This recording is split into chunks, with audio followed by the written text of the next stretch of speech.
Hi angels, welcome back to my channel.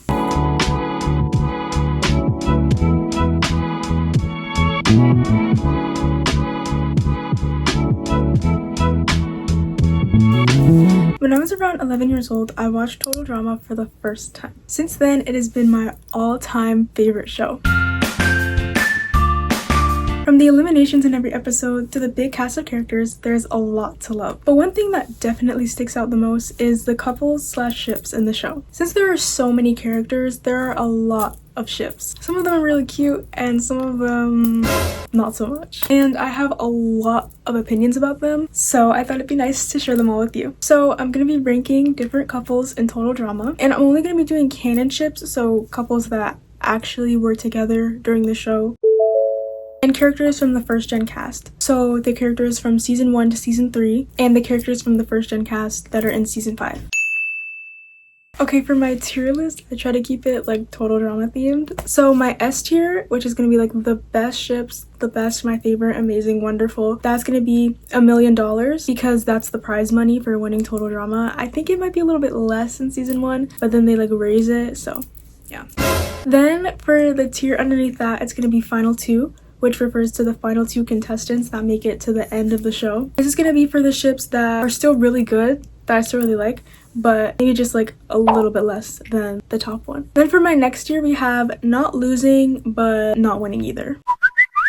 This one is for the ships that are like, they're not so terribly bad that like I have to like look away, like I can't stand them, but they're not my favorite either. The tier under that is going to be Final Marshmallow, because in Total Drama Island, during the elimination ceremony, everyone receives a marshmallow and the one person that doesn't receive a marshmallow is eliminated. So this one is like for the ships that are like, they're reaching like really bad, but like it could be worse. And then for the last one, it's going to be Boat of Losers, which is the elimination method in the first season. So basically the losers like take a boat out of the island. This one is for like the worst of the worst, like my least favorite ships.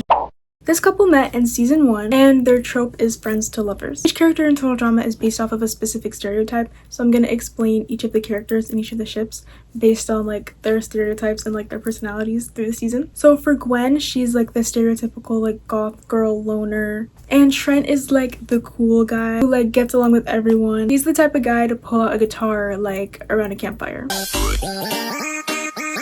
From very on in the series, these two already like got along, but things get a bit messy in season 1 during a talent show competition where Heather reads Gwen's diary in front of everyone at camp, and of course she wrote about Trent in her diary. Even though Trent like really doesn't mind it, Gwen is really embarrassed.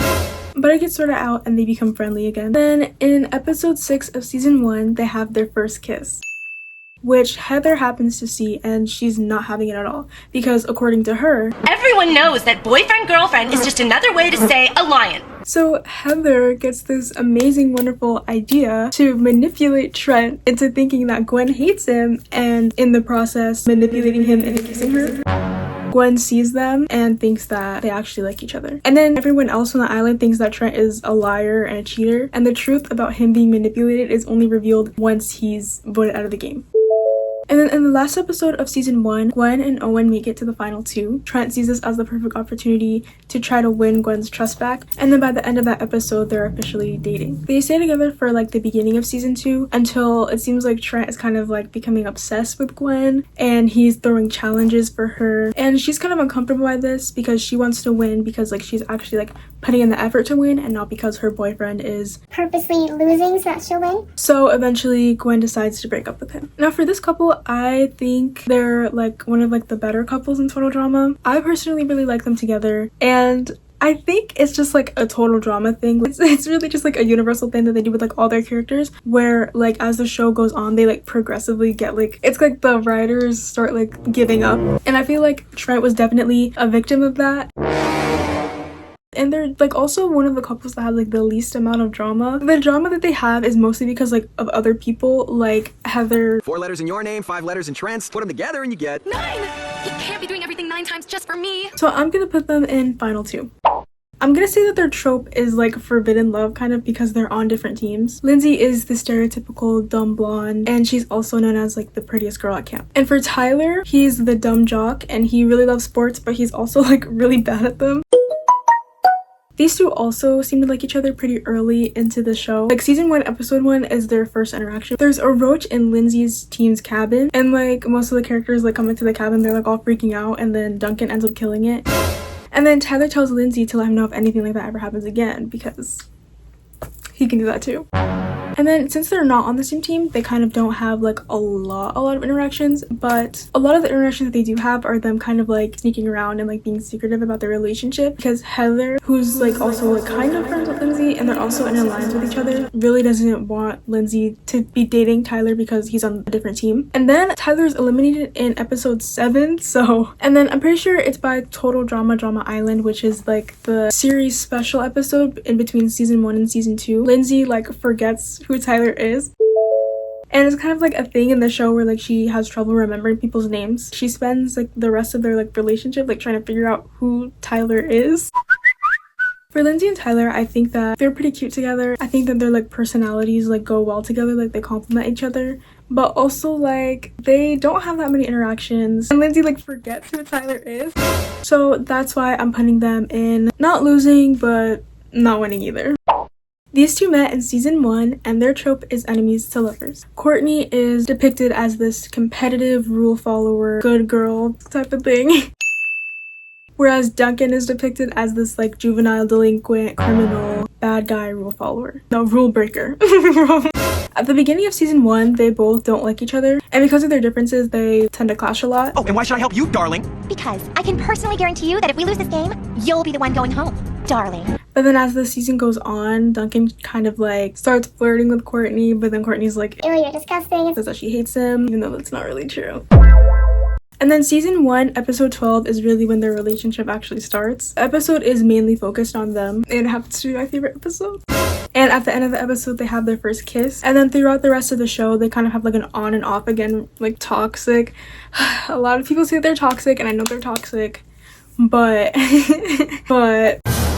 in my opinion, it's a good relationship. With Courtney in season 2, she's like the like antagonist, and they kind of like make her this person who's really like critical of Duncan and like wants to change everything about him. So of course like that leads to like a lot of issues. But then by season 3, they're back together, and then Duncan quits the season. And then in episode 13 of season 3, Gwen and Courtney find him in London during one of their challenges. And then at the end of that episode, Duncan cheats on Courtney and Gwen. So then that's the end of their relationship. Duncan and Courtney are my favorite ship ever. But I will say that I understand that they're Kind of toxic. and like I really wish that Courtney wouldn't have tried to change everything about Duncan. Like in my opinion, there were a lot of ways that they could have changed it, and I feel like they kind of tried to like frame Duncan's cheating into like this like, Well, he had no other option. Like, she was annoying. but I mean like it's not the only option for one. And then like being annoyed by someone is not a reason to cheat on them. And Duncan's not the victim. Like if he like, I mean like they're both imperfect, but you can't use her being annoying as an excuse to cheat on her. Like all that aside, again, like I said, they're my favorite, so they're going in $1 million. These two met in season 1, and their trope, I'm not too sure about what their trope is, but Lashana is a very confident and sassy person, but she's also very friendly and loyal to her friends. I'm friendly to my friends. And then Harold is like this awkward know-it-all who's like prone to getting bullied by a lot of the characters, but specifically Duncan. In the very first episode of season 1, when all the characters are being introduced, Harold calls Lashana big and loud, which obviously was not the right thing to say. I'll show you big, baby. And then later on in the show, in episode 13, Gwen and Bridget find a love letter, and then they get into like a feud because they're trying to figure out who it was written to. Bridget thinks that Jeff wrote it for her, and Gwen thinks that Trent wrote it for her. But then we find out that it was actually written for Lashana by her secret admirer. Later in the episode, when Harold gets eliminated, it's revealed that he is Lashana's secret admirer, and they kiss. But then in the special episode, Total Drama, Harold is trying to like get like Lashana's attention and give her flowers, but then she tells him like to like calm it down, and she basically says that the kiss was just like an in the moment type of thing and that she just wants to be friends. However, throughout the rest of their interactions with each other, Harold keeps trying to win her over. For Harold and Lashana, I feel like their relationship is a bit like, it's very interesting because they don't interact very much, like at least not in like season 1. But then for the rest of the time that they interact with each other, it's like Lashana very clearly like kind of just wants to be friends, and then Harold like just isn't reading the signs. But I feel like the whole like opposites attract thing is pretty cute, and like they're friends and they have like a cute like friendly relationship. Like for their friendly relationship, like I would say like final 2, but like since this is like about their romantic relationship, I'm gonna say not losing but not winning either. These two met in season 1, and their trope is friends to lovers. Bridget is like this calm surfer girl who loves animals, and Jeff is like this wild like party animal. In the first episode of season 1, when all the characters are being introduced, it's pretty clear that Jeff already likes Bridget. And he tries making conversation with her and like getting his friends to help him. But every time that he says something, it kind of like comes off the wrong way. Ow! You pitch a tent like a guy! And in episode 8 of season 1, Jeff makes a card for Bridget, but like that really makes things like super awkward between them. And Jeff is like pretty proud of this card that he made, and he's like explaining it to DJ. And Bridget also explains to Courtney, and Bridget, Courtney, and DJ are all like mortified. But then by the end of the episode, Bridget decides like It may not be that bad. by episode 22, it's shown that they're actually officially dating. But then by season 2, there's another case of the writers Kinda not caring about their characters. basically all the personality is low-key drained from Jeff and Bridget. They literally just exist to kiss each other, and all the other contestants are like annoyed by them, which results in them both getting eliminated in the first episode. And thankfully it does get better once Jeff starts hosting the Aftermath show. You can see like more of their like personality, and then Bridget competes in the 3rd season without Jeff. And there's like a few like hiccups along the way with Jeff kind of like turning into like this like super like puffed up guy when he starts hosting the show, and then Bridget cheating on Jeff in the 3rd season. But they do make up and get past both problems. Them together, I think they're so cute, and they're probably like one of the only couples that's most likely to stay together after the show. So I'm gonna put them in final 2. These two met in season 1, and their trope is friends to lovers. Izzy is depicted as the crazy girl, and she's very like energetic and fun. And Owen is also energetic and fun, but he's also very friendly.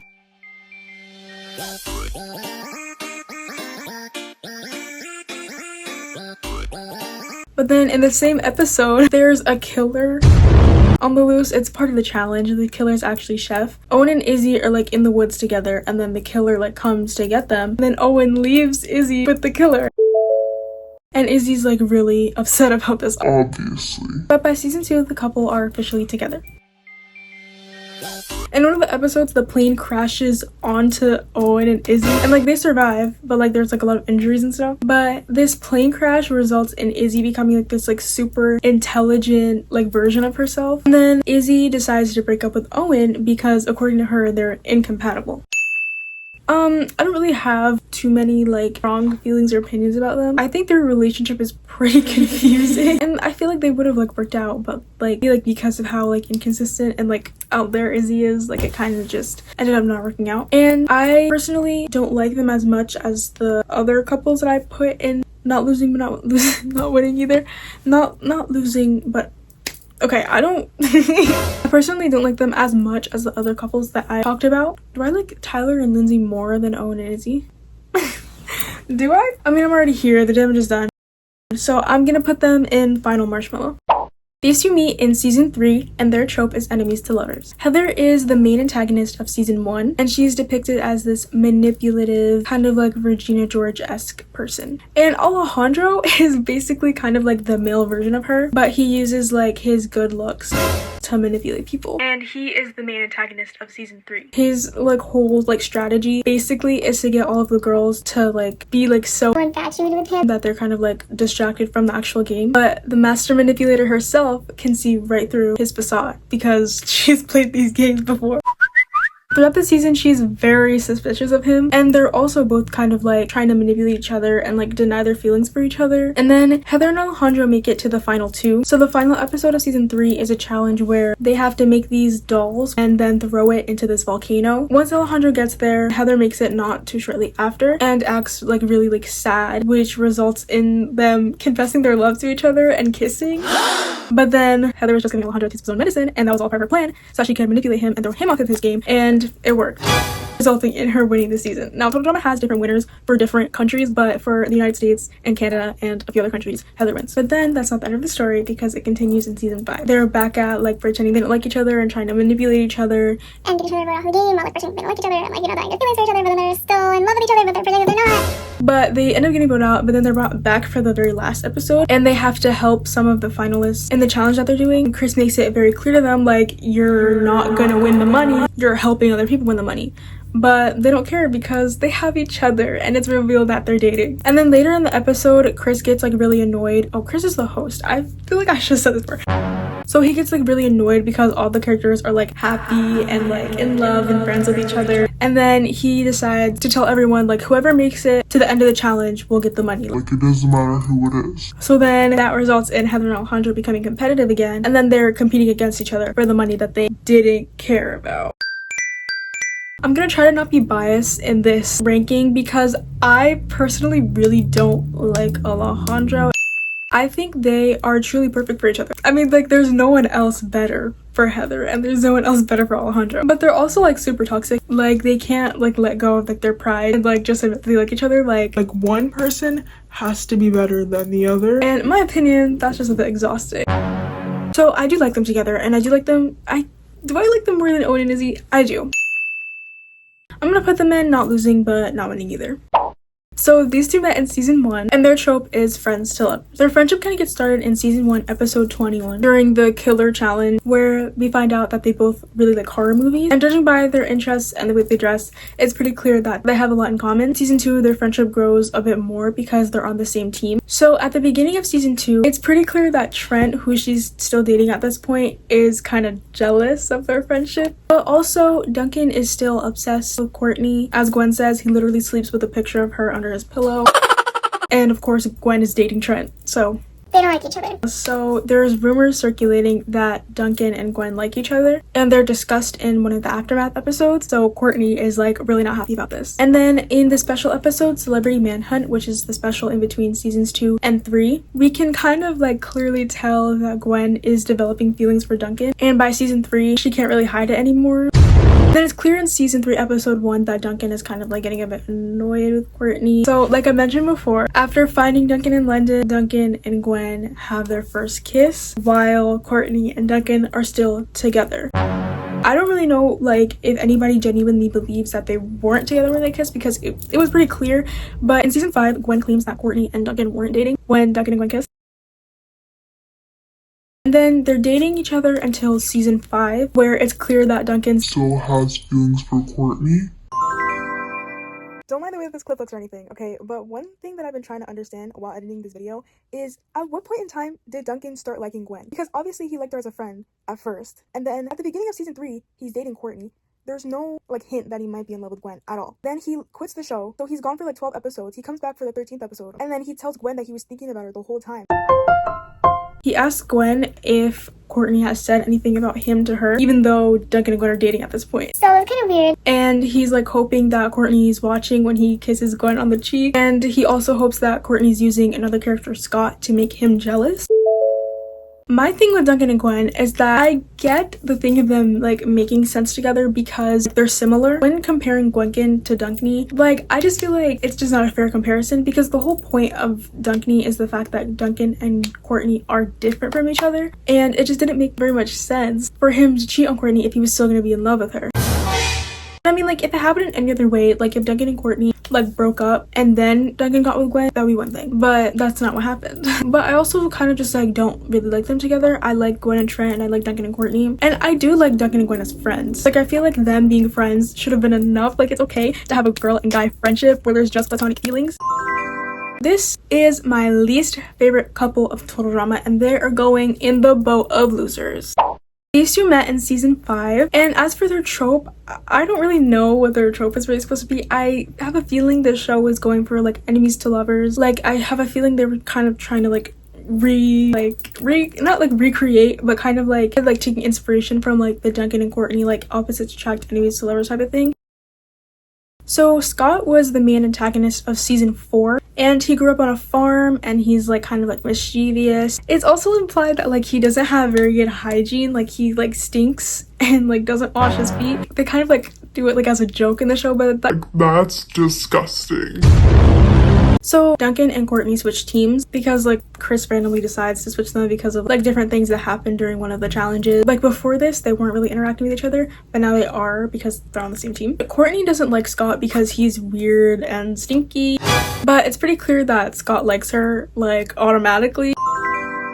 And then they also kind of try to do the thing where it's like she actually likes him, but she says that she hates him. And she does say that she needs him because she like needs an alliance. So that's kind of like the only reason why she tolerates him. But then in episode 9, they have their first and only kiss, which leads to the start of their relationship and this scene. Will you be my boyfriend? No, my boyfriend. Me, yours, me, boy. However, in the same episode, because of this like scheme going on with like a few other characters, it's not important right now, but basically another character, Cameron, kisses Courtney, which makes it seem like she kissed him, and obviously Scott sees this and he's like very upset, and this leads to like this like ongoing feud for like I think it's like 2 episodes, and it's gotta be probably like one of the messiest and like dumbest like conflicts like to happen, and it literally ends because Courtney says so. But then comes probably one of like the worst episodes in total drama, and that's episode 11. Basically, Courtney has a chart, and it's like a list of like how she wants to eliminate different people, with Scott, her boyfriend, and Gwen, her best friend at this point, both being on the chart. There was never any sort of like foreshadowing or like mentioning of like there being a chart in earlier episodes, so it kind of just like is like super random. And like it's just like he just finds it, like he just randomly gets his hands on it. There's no like tutorial or like explanation, and he shows it to everyone, and Gwen and Scott are not happy about this, and after getting like completely humiliated the entire episode, they vote Courtney out. In my opinion, looking at Scott and Courtney, it really feels like an afterthought, because it kind of seems like, this is the way that I'm thinking of it, after Courtney gets cheated on by Duncan, it's kind of like we feel kind of bad for her, so let's give her another love interest. And then she makes up with Gwen, so it's like she has a new love interest, she has a new best friend after losing both of those things in like the past. But for one, it feels like it kind of comes out of nowhere, because like the first time that like Scott is like flirting with her, kind of, it's like their first interaction. After that, it's like we're just jumping into like Courtney likes him, but it's like it doesn't really take very long for her to like him, and that's the really confusing part, because there's nothing wrong with falling in love with someone quickly. I just think the way that it happens in the show, it kind of feels like we're like rushing into it instead of like actually letting their relationship develop, like with Duncan and Courtney. And I get that Duncan and Courtney had more time for their relationship to develop because there are more episodes in season 1. Season 1 has like 26 episodes, season 5 has like 13 episodes, and Scott is also like he's awkward because he doesn't know how to be a boyfriend, and that's okay. Look, I'm giving him grace for that. But it's like this super awkward like guy who doesn't know what he's doing, and then Courtney's kind of just like yeah, okay, like during all their interactions. It's like, what's happening? Like, Courtney, do you actually like him? Because she's definitely not using him to make Duncan jealous like he thought. She actually does like him, but it's like, I don't know, I just feel like the relationship is a bit rushed. It feels like there could be a bit more work put into it. It also feels like it probably should have never happened in the first place. I don't dislike them as much as I dislike Gwencan, but I also don't like them together either. I'm gonna put them in Final Marshmallow. Anyway, that's gonna be it for this video. Thank you so much for watching. Let me know what you guys think in the comments. If you've seen Total Drama, which couples are your favorite, which couples are your least favorite. If you guys want to follow me on my Instagram, I have it in the description below, and I hope to see you all in the next video. Jesus loves you. Bye, Angel. Listen, I know the show came out like a million years ago. The show came out before I was even born, and I don't even think that's relevant anymore, but I love it so much. And like, I mean, like, I love it so much. It's so good. Like, I feel like it's a timeless show. It's not, I mean, like, a lot of stuff that happens is pretty outdated, but like, it'll always have like a piece, like, and it'll always have a place in my heart. It's a really good show.